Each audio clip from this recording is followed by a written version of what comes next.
The droid you are looking for, Canada. Tech Review.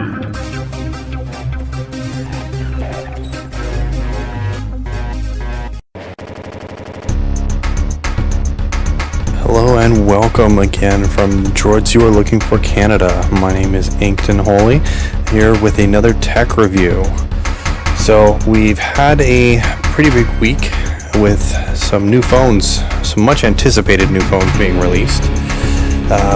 So today I will be going over the press releases for the iPhone 6 as well as the Note 4, and we will also touch on Samsung's new project, the Note Edge. But let's start off. So Apple fanboys have been waiting and waiting. They are finally getting their iPhone 6. They are finally getting their bigger screens. But the question is, did Apple come out with anything new, or are they playing their same games, just changing a little bit at the time?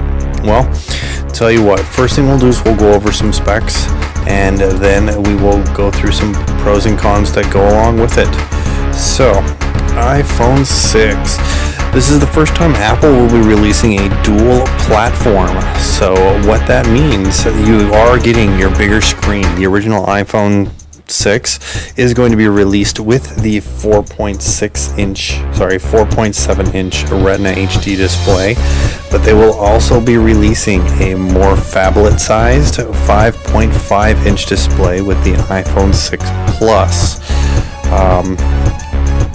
There's the demands out there. The Samsungs, not just Samsung, Android and Windows have been doing bigger and bigger phones. The demand has been higher and higher, so it's about time Apple finally jumps on board with that.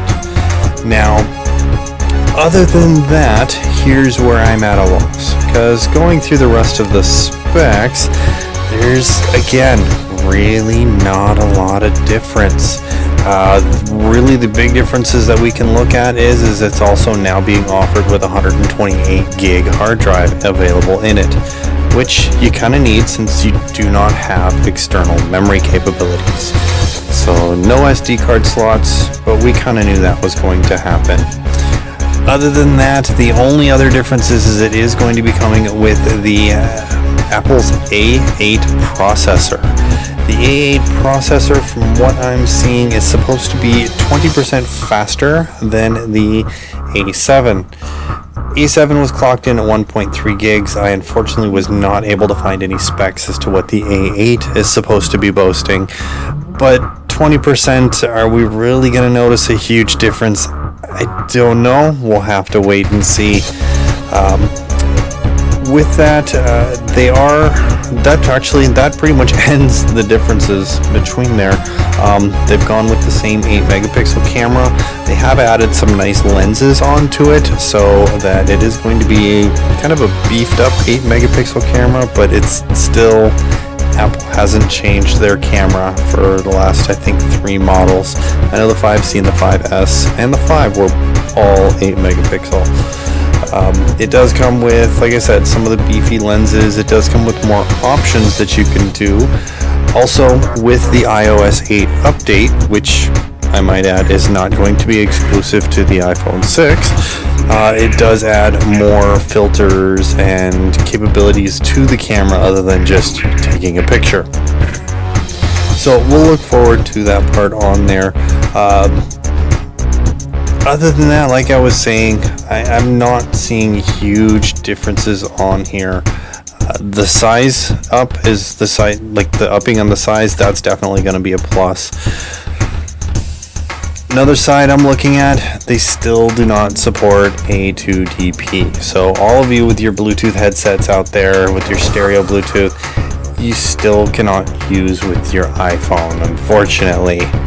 Maybe they'll change that with an update. We're not for sure, but we'll see. Overall impressions,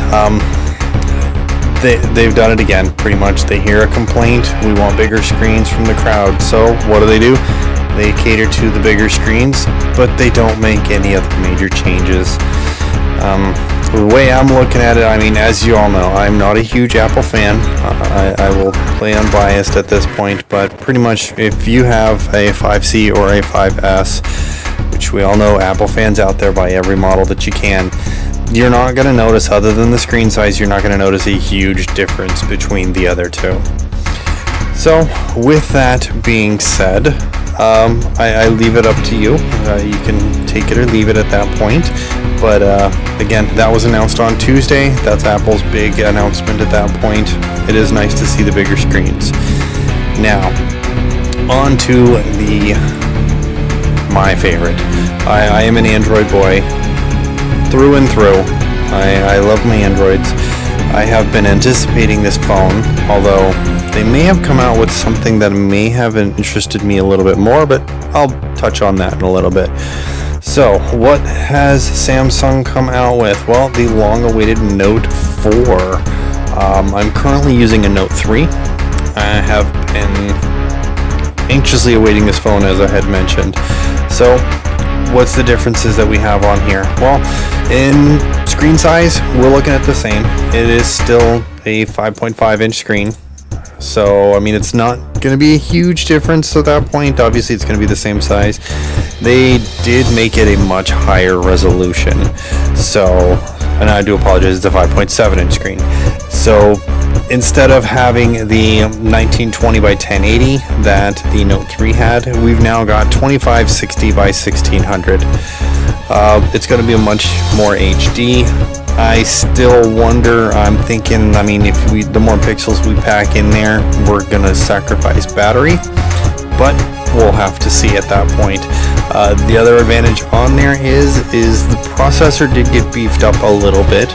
As I had mentioned it before, I don't know that it's enough to make a difference, but it is going to be running the Snapdragon 800, the 805, which is a 2.7 gig processor, and previously on the Note 3 was running the Snapdragon 800, which is a 2.3 gig.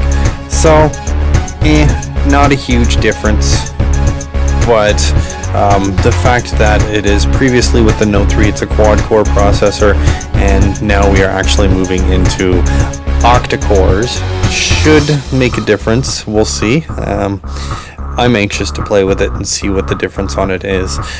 Camera, nice little bump, although it's not going to be a huge difference. Note 3 had a 13 megapixel. It's now been bumped up to an 18 megapixel, as well as there are more adjustments, capabilities in the camera. The autofocus has been tweaked a little bit. So, I mean, there's not a huge difference at that point there. I think the biggest differences are going to be in the processing with the octa-core, as well as another one to touch on is the S Pen. If you have a Note and you're using your S Pen, the stylus, I use it once in a while. I will admit I don't use it a whole lot. I have found myself using it a little bit more recently. They have made the S Pen more sensitive, as well as they have made the S Pen thicker. Thicker doesn't necessarily sound like a good thing, but anyone who's tried holding those skinny little styluses, it's not the most comfortable thing to hold. So making it more towards like a pencil size, I am all for that. I may actually use it a little bit more at that point. Other than that, I mean, we've got a lot of the same specs there. So, I mean, you're going to be looking at, Bluetooth is bumped up to a 4.1.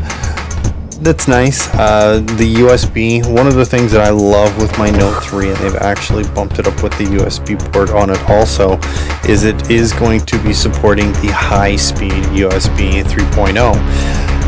What basically that means for me, in my case, is I can run my phone down to the point that it's dead and charge it, and it will take less than an hour to go from 5% to 100%. I mean, it is an insanely fast charge. Doesn't seem like it actually loses or drains the battery any quicker when it does that high speed charge either. So I'm glad that they kept that. Again, they are keeping with the external memory, so I mean, you can still use your micro SDs. Up to 64 gig is what I'm seeing for it, which I mean is pretty much standard. No surprises on that one. Now, if you're looking at your Note 3, or if you have a Note 3 and you're looking at going to the Note 4, I mean, there are some pluses and minuses. One of the other things that I hadn't touched on yet, but I will go into now, is the ruggedness. They are basically, you know how we've all seen the ads with the S5 where it's water resistant and dirt and dust resistant. They have added that to the S4, or to the Note 4. So that is definitely a plus in my book. I'm almost willing to get it just for that. Just for that little peace of mind on there. Other little tweaks that they've added is that they do now have a fingerprint scanner. So, I mean, if you want to lock your phone with your fingerprint, you can definitely do so.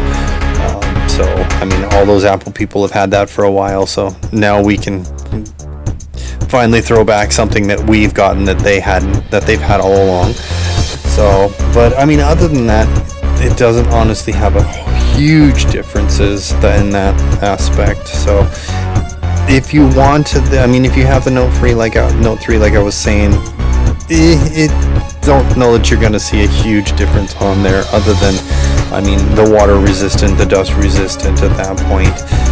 They're definitely a nice touch to have. It gives you that peace of mind.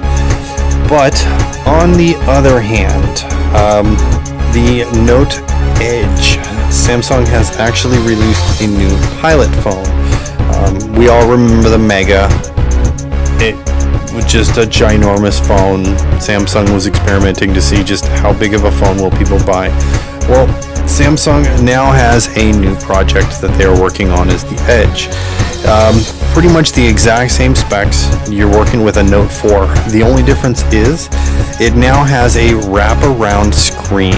So instead of just going to the edge of the bezel and stopping like generally phones do, the Note Edge actually has a screen that wraps around the right side of the phone. What does that do for you? It gives you pretty much a whole second home screen.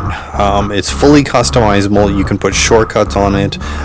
Your notifications, you still have your typical notification bar, but you can set it so that your notifications will show up in the sidebar so that it doesn't interrupt whatever you're doing or anything like that. As well, it's much easier to read if you're getting a full message instead of so-and-so did this, had to do, gotta call you tomorrow.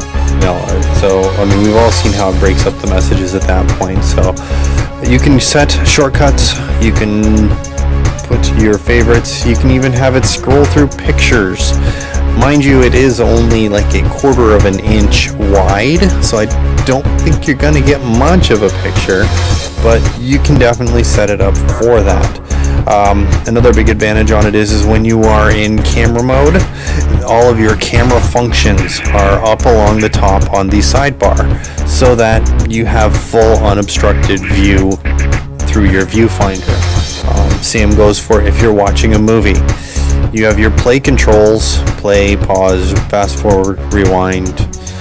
All that goes along the top sidebar. So you have your full 5.7 inch unobstructed view to watch your movies on, but you still have your controls and everything like that without them disappearing and reappearing whenever you needed them. So my thinking on this is I had already planned on getting a Note 4. Done deal, no questions asked. Well, as soon as I saw the Edge, I'm probably going to end up getting an Edge, just for the simple fact that I'm not sacrificing any of the specs. As I mentioned, they are pretty much exact same specs with the Note 4. So pretty much it's a Note 4 with an experiment. So in that case, you know what? I'll volunteer. I'll be a guinea pig. See how it goes. Worst case scenario, I shut off the sidebar and don't use it. Hey, I've still got my Note 4. So anything else? Let us know if there's anything that we've missed, any questions you have, anything that I may have said wrong. I am only human. So, feel free to leave us a comment, shoot us an email. Droids You Are Looking For Canada. I want to thank you for tuning in to another one of our tech reviews, and last but not least, enjoy your chimichangas. Game over, man! It's game over! Thanks for listening to the Droids You Are Looking For podcast. Stay tuned for next week's podcast. Remember, the Force will be with you always.